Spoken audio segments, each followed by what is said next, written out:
Well, hello. Today I'm going to can celery.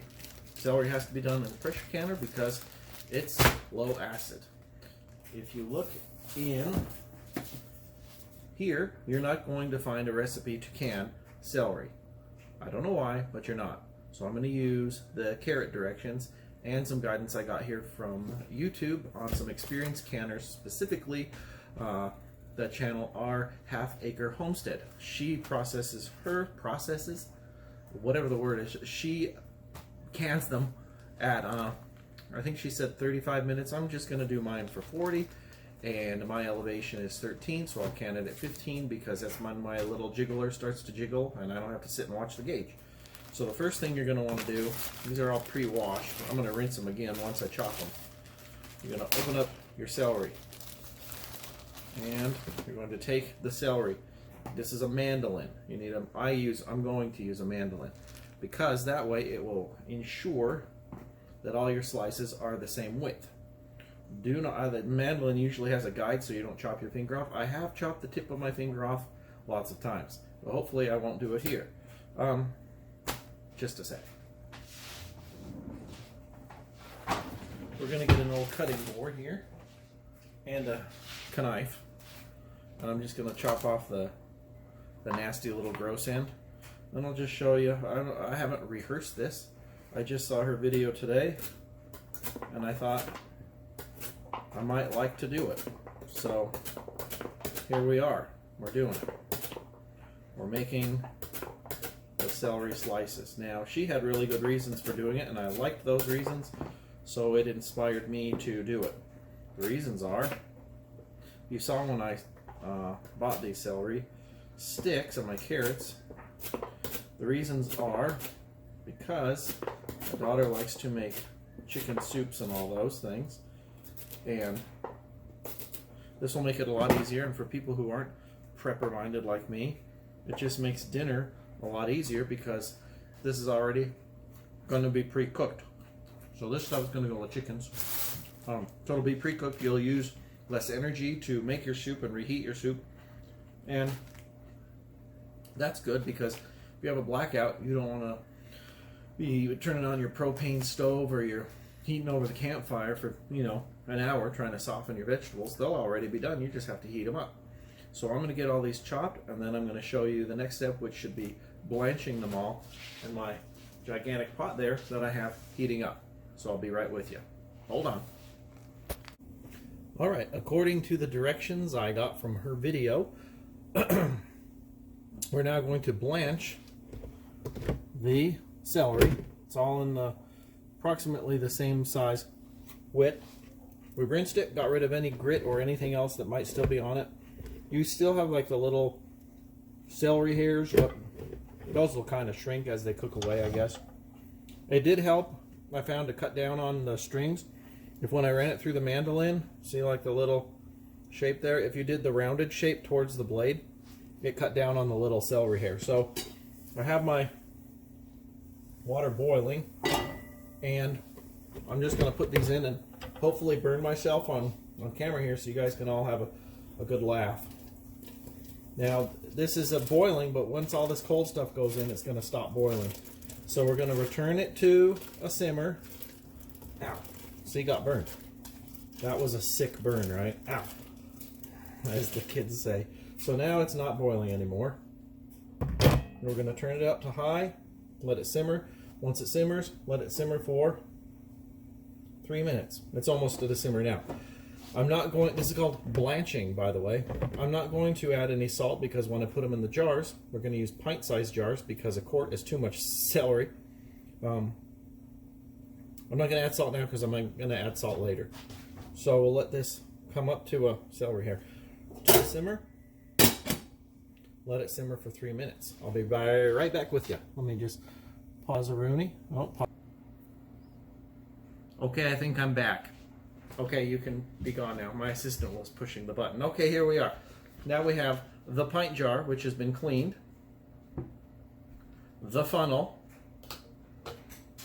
The kosher salt. I don't use canning salt because kosher salt will work just the same. I'm putting about a 1/4 teaspoon And then we're going to take all the lovelies and put it in with half an inch of, or an inch, sorry, 1 inch. Ooh, don't want to get the safety Sallies upset, which they're probably already upset because we're not using the ball canning guide. Oh no. All right. So now, the one thing I do that's kind of that's kind of safety Sally is I never put my funnel down. So on the towel or something, that's roughly what it'll look like. Now we have to add the water. So that's hot. Ow. That's really hot. Who would have thought that a pot that was boiling water and it would be hot? Huh. Kind of duh, right? So we're going to get our ladle. We're going to go to our funnel. And we're going to just kind of, what we're doing is just backfilling all the air spaces. You can't have any air spaces when you're canning. That's bad. So there we go. All right, put this guy back in there. Now, as they call it, she calls it, we're going to debubble. Debubble. As you can see, as you move it around, all the little air pockets go away. There we go. Now we're going to take, I should have been prepared, you know, but I'm never prepared. Probably why I never made Eagle Scout, because I'm never prepared. So you take a clean, damp rag. Actually, this is a little low. I want it to be up, inch ahead space, good enough. So clean, damp towel. You're going to wipe the rim. The rim is the part that's on top here. That's what the lid will go against. I don't, of course, heat my lids or any of that thing, especially for pressure canning. Kind of soaking your lids to soften the thing it's an old thing from when the lids used to be different. Now you don't need to do that. So there you go. There's the celery. Now I'm going to continue to do this. Actually, I have no idea how many pints this is going to make. I have 8 pint jars clean and ready to go. And I'll put it in the canner and I'll be right back with you. Let me just pause it one more time. This is kind of shaky. All right, so shaky camera alert. I just wanted to show you the process of the canner now. It made 6 pints, and I'll just show you the canner here. 6 pints, burp. There you go. So 6 pints plus the recommended amount of water for my canner, plus a little bit of vinegar to keep the jars from clouding up because of the hard water. Going to process for 40 minutes, and then it should be good. So let's see if I can put you here in the holster there. Sorry. Okay, here's my canner. Briefly on the canner. This is what a canner looks like. That thing, make sure it's not clogged. So I always do that, or I look through just to make sure, because the pressure's got to come out of there. So we're going to put our canner on.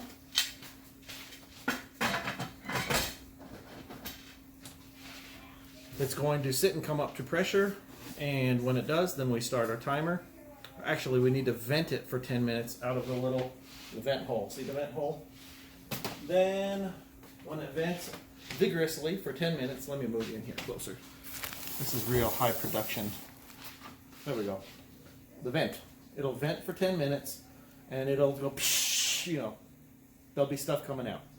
Then you put your little weight on, like that. Okay, when it jiggles, and I also use this as, I use both, so my gauge, when it's above 13, that's the pressure for my altitude. This thing, now everybody's is, I don't want to say everybody's is different, but follow your canner's guide. I know my canner, this weight, the little vent wobbly thing here, is set at 15 pounds. So when it hisses and wobbles, there's 15 pounds of pressure per square inch in the canner. And this will also be at 15. So they match. I know it's at 15, and 15 is 2 more than 13. So kind of the cheat I've developed for me. When I first started canning, it just stays at 13, and this thing just sits there. Well, I was super paranoid because if it goes below 13, you have to start all over. So then I don't know whose video here, they told me about it, I looked it up in my manual. Sure enough, this will wobble at 15. So I can go about the house doing stuff, and as long as I can hear this hissing, that's what it sounds like, cool sound effects, then I know that it's at 15 pounds, and we all know 15 is more than 13, so it's good. When it's done canning, I will show you what it looks like. Well, so there you have it. There is canned and preserved celery. It made 6 pints. It was in there for 40 minutes of processing time plus the cool off. And if you can see, it's still bubbling. Anyway, thanks for watching.